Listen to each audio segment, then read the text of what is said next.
Lesson 3 Out of unity you arise. The return to unity is your destiny. The mind discovers the path of return while the heart provides the key to each stage. Dear friend, creation the microcosm, man. Begin with the study of figure #1 on page 13 and keep it in sight for the remainder of this lesson. If you consider his structure as a whole, man, the microcosm or the little cosmos, is an image of the universe.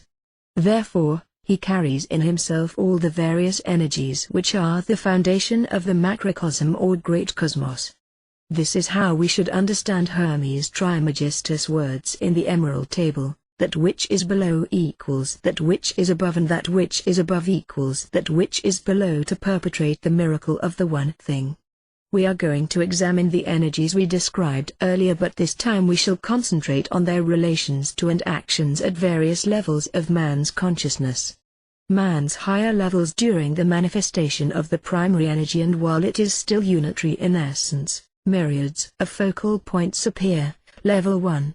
To get an idea of the process, just examine how crystals form in a saturated solution and how a great number of shining points appear in the sunlight. This analogy is very inadequate because there is neither time nor space at the level of the unitary essence, and man's temporal brain cannot access the reality of creation at this stage. A mineral involution evolution which creates a mineral consciousness, a vegetable involution evolution which creates a plant consciousness, an animal involution evolution which creates an animal consciousness, at the end of which man's privilege, self-consciousness, appears.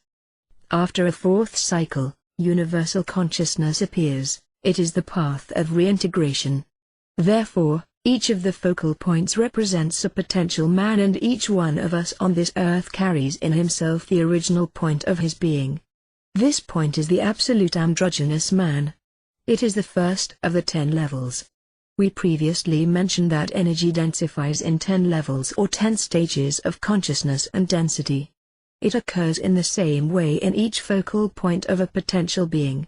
At the second level, the division occurs inside, it does not manifest. Man still belongs to the domain of eternity, but he now carries in him the future duality which will result in the appearance of the sexes. At the third level, which still belongs to the domain of eternity, duality is still potential, but a new element appears which is the potentiality of form.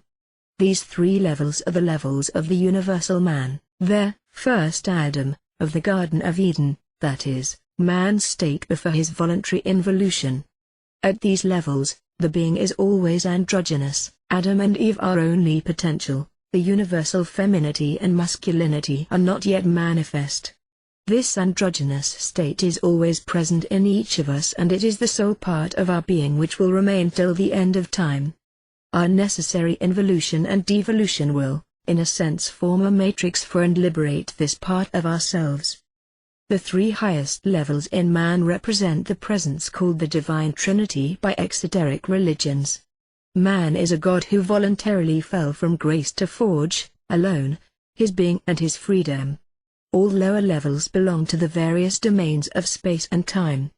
Time is a creation of Saturn, and, as we mentioned in Lesson 2, Figure 1, Saturn devours his children. All that which issues from time has a beginning and an end. All that which proceeds from eternity is. Man's lower levels are prodigious barriers separates level 3 from level 4. This is the genuine descent into hell. Man leaves eternity for space, time. He leaves the Garden of Eden, second Adam, Adam and Eve.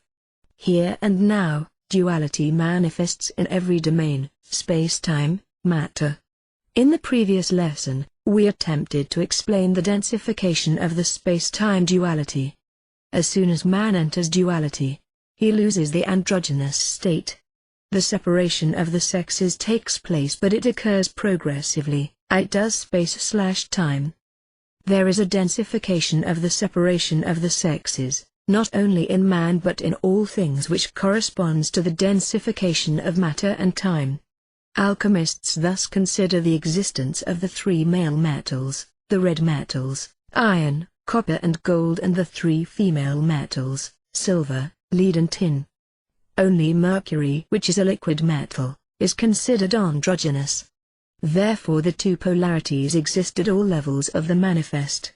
The focal point, or man's consciousness, continues its involution into matter and descends, one by one, the steps of Jacob's ladder. We explained in Lesson 2 that each level is coherent, that is to say that the densities matter, energy, man remain harmonious, and that conscious life is possible for man of Earth at each level. The goal of creation for this operation of involution is simple: to allow original, man's consciousness to progressively adapt to denser levels so that it can reach the seventh day, level 10, where the density of matter, for all practical purposes, breaks all contiguous links between man and the higher levels, so that man, who is ignorant of his true identity, can acquire, with almost complete free will, all the elements necessary for his return. He will build himself. At each step of the path he is what he has forged himself to be, in order to become the son of his deeds, at the end of times. Only a unique force, a kind of pressure, acts upon man. This force compels man to evolve, during involution, to descend the levels of consciousness. Then, when he has acquired the various necessary elements, man receives the initiation of the nadir, and the force changes direction. Man is compelled to evolve and to ascend the levels of consciousness, but with the complete freedom of choosing his return path. A genuine initiation is a modification of man's inner structure, ensuring that the contact between the various levels of consciousness is re-established. In the case of the initiation of the nadir, which can only take place when man has attained the lowest level of involution, its effect is not to re-establish the link between the various levels of consciousness but to reverse the relationship among man's inner forces. Man's consciousness in the various levels. There is a last important point that should be brought up concerning the structure of the levels among themselves. At this highest level, man of eternity who started his involution from level 1, returns to level 1 after his evolution. His state of consciousness is then a consciousness of the totality of the universe, but unitary. At level 10, man is already closer to realized man because his consciousness, in our world, is also unitary. As above so below.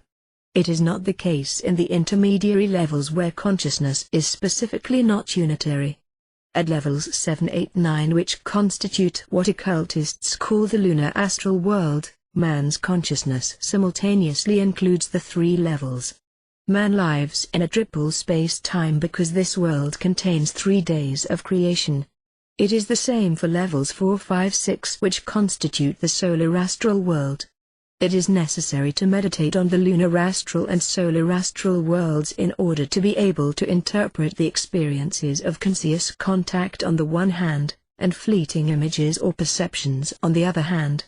Only when you have reached the highest levels of consciousness in the lunar or solar world, does your consciousness simultaneously include the three inner worlds. The planet's influence on man. In addition, the various levels of density have been assigned to planets and corresponding organs of the human body. Knowing these correspondences is of importance for a practical application of esotericism. In order to understand the planet's influence upon man, it is first necessary to reverse the current scientific concepts according to which life proceeds from matter.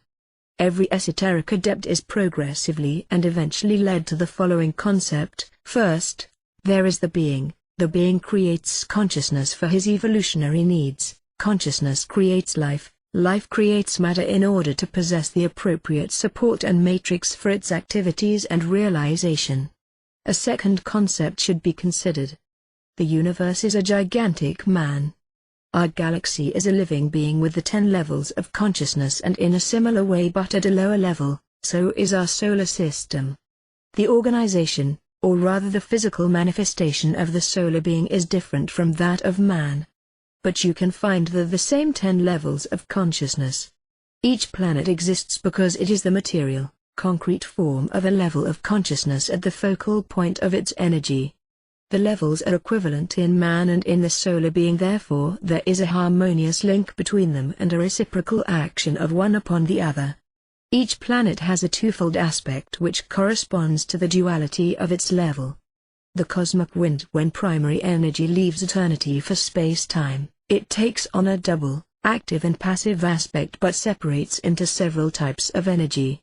As the white light of the sun splits into beams of colored lights when it passes through a prism, so does the energy crossing the abyss, split into 7 colors, into 7 different aspects, each of which has a double, active and passive polarity. Each of these colors of energy is in tune with a planetary genius, a second cause, lesson 2, and a planet, and forms one of the consciousness levels of the manifest world.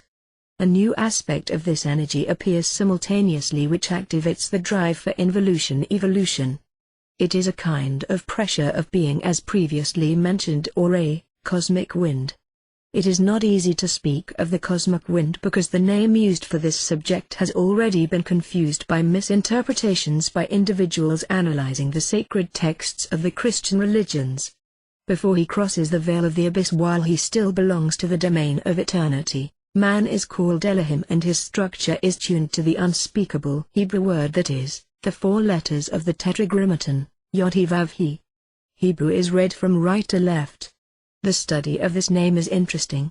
We have the letter Yod which represents the universal active principle and the set He Vav He which represents the universal passive principle.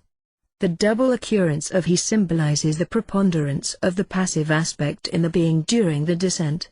Vav can be considered a symbol of knowledge, both in the form of temptation of knowledge or in the form of acquired knowledge. When the abyss is being crossed, as we saw, Yod is separated from He Vav He. Adam and Eve separate from the androgynous being. Thus androgynous man carries in himself the double, male and female, passive and active aspect but in the form of duality, whereas before the abyss was crossed the whole was unitary and undivided. Now the cosmic wind is going to influence man by urging him, in his dual or double aspect, to journey through matter. The involutionary force, Satan, influences the principles He Vav He and therefore constrains man to descend into matter, one step at a time until he is covered with the skins of beasts, that is, incarnated in the material human body of earth. The whole biblical narrative about the serpent, Eve and Adam is an allegory of this descent into the material world. When man has descended all the way down to level 10, the world we live in, he experiences a sequence of incarnations until he acquires the adequate mental structure for him to grow. Then, he receives from the invisible the initiation of the nadir. At that moment, the principle Yod of the duality becomes dominant and will dominate, for the duration of the evolution. The principle He Vav He which used to dominate the principle Yod during involution. For man who receives the initiation of the nadir, the return journey toward eternity has begun. The Satan aspect no longer has a hold on him. Now the Lucifer aspect dominates. Do not forget that Lucifer is the light bearer. The light which is carried by this aspect of the cosmic wind will bring the enlightenment needed for the return journey. Now the temptation of light replaces the temptation of darkness, the temptation of matter. Satan and Lucifer are not individuals beings, but they are the resultants of the influence of the cosmic wind appropriate to man's state. When passive is stronger, the action of the wind is Satan, involution, that is, the descent into the darkness of matter. When active is stronger, the action of the cosmic wind is then Lucifer, evolution, that is, the return to the eternal light. Another double aspect of the cosmic wind is good and evil.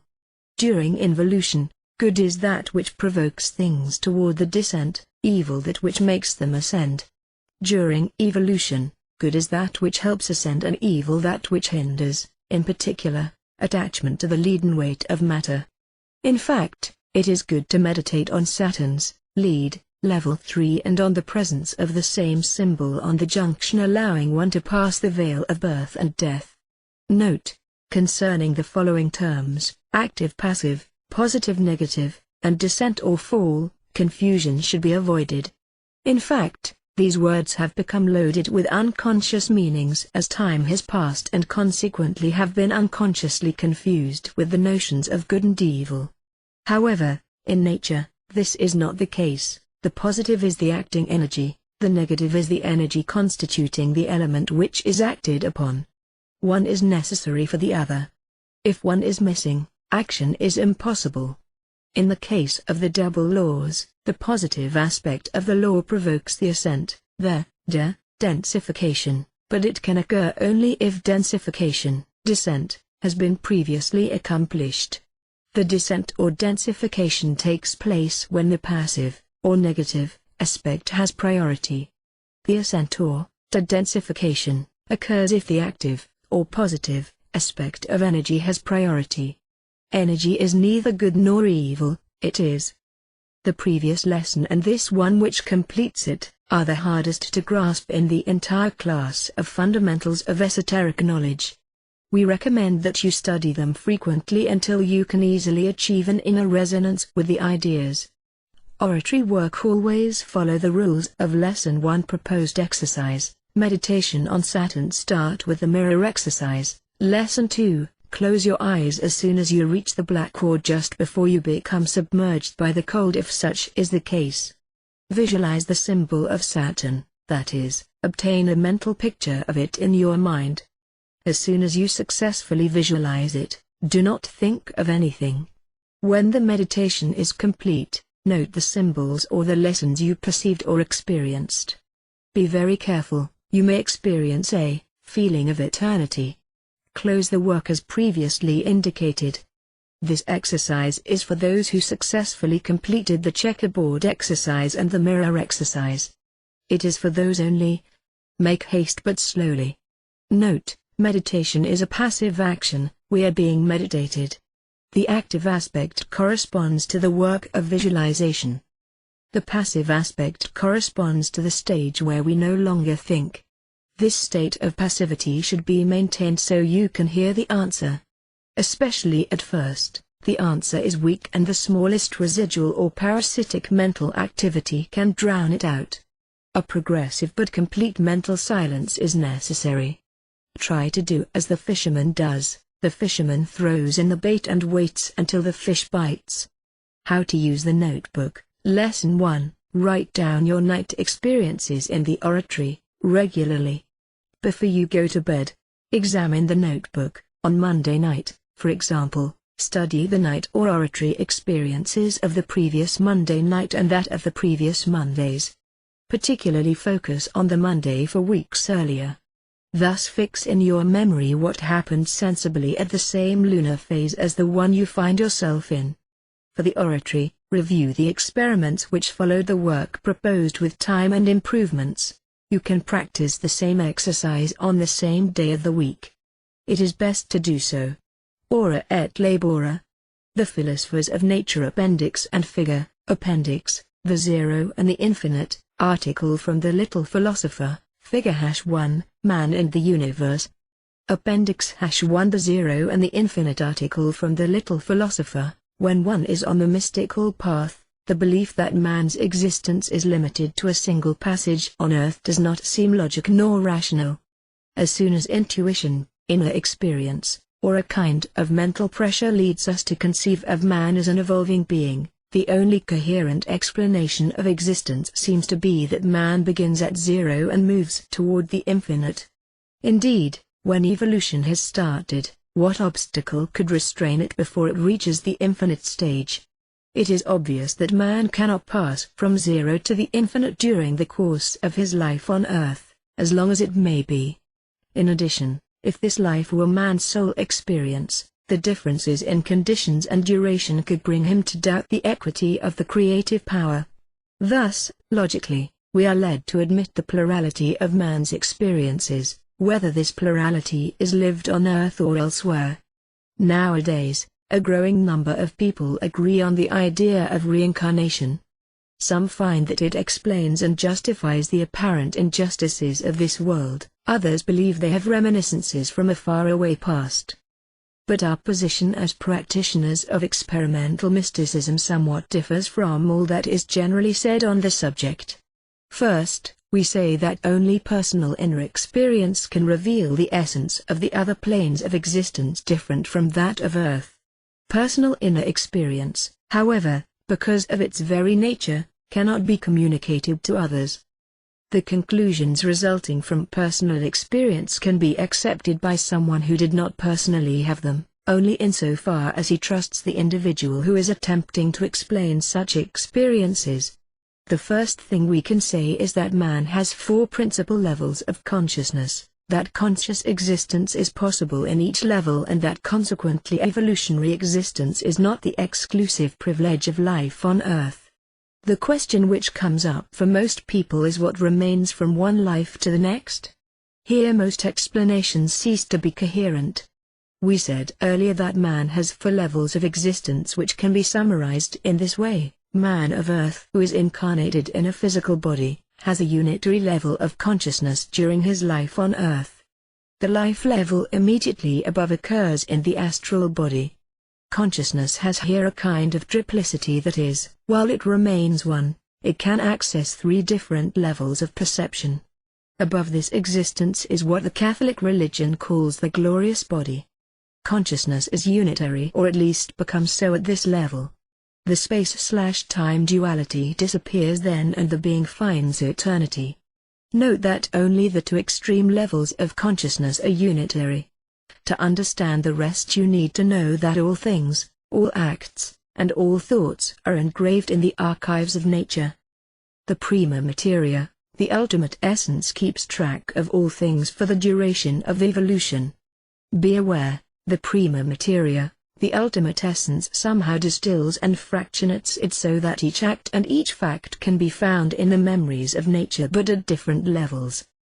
The consciousness of Earth can access level 10 under certain conditions. The astral body can access levels 9, 8, 7. The glorious body accesses levels 6, 5, 4. And the reintegrated being can access levels 3, 2, 1, which, moreover, melts into one level when the return to eternity is accomplished. Each act, each work thus leaves a trace on the 10 levels, but this track is most deeply carved in the level involved because the resonance with that level is strongest. Thus intellectual work will be primarily engraved in 9, an alchemical or a magical operation in 8, a real esoteric work in 6 or 5, etc. For reintegration, only that which has been carved in 1, 2, 3, counts. What is done in 4, 5, 6, 7, 8, 9, is useful for the duration of the evolutionary path only. Let's now examine what happens at death. The brain is destroyed and the transmission from 10 to 9 no longer occurs. What remains in the incarnated man's consciousness is what has been carved in 9, 8, 7. Thus, a materialist won't have much because his work has been essentially carved in 10. But do not forget that if the carving has occurred, in this case in 10 essentially, it has also been recorded on all levels. The other levels have all been less affected the farther away they are from level 10. Thus, at the time of his death our materialist only possesses what has been fixed in him in the levels between 9 and 1, which is not much. By the time of rebirth, man receives a virgin, level 10, which he should progressively build by contact with the physical world. He has previously acquired all the structures he created in higher levels of consciousness. The knowledge of a physical past is possible only by consulting the archives of nature. The phenomenon is even more complex because, without special precautions, man cannot avoid the second death when the astral body is destroyed and, in this case, levels 10, 9, 8, 7 needs to be reconstructed on Earth. To get it in operation requires a lot more time than for those about whom it was written. They shall be marked with a white stone on the forehead so they won't know the second death. Some ancient occult writings say that every 10 or 12 incarnations, man lives a solar incarnation which lasts 1,000 years and where he remembers everything. This may be a symbolic and veiled statement. The so-called solar incarnation is in fact a life in which the self-consciousness is at level 6. At that level of consciousness, there is constant contact with the archives of nature, which justifies the expression, one remembers everything.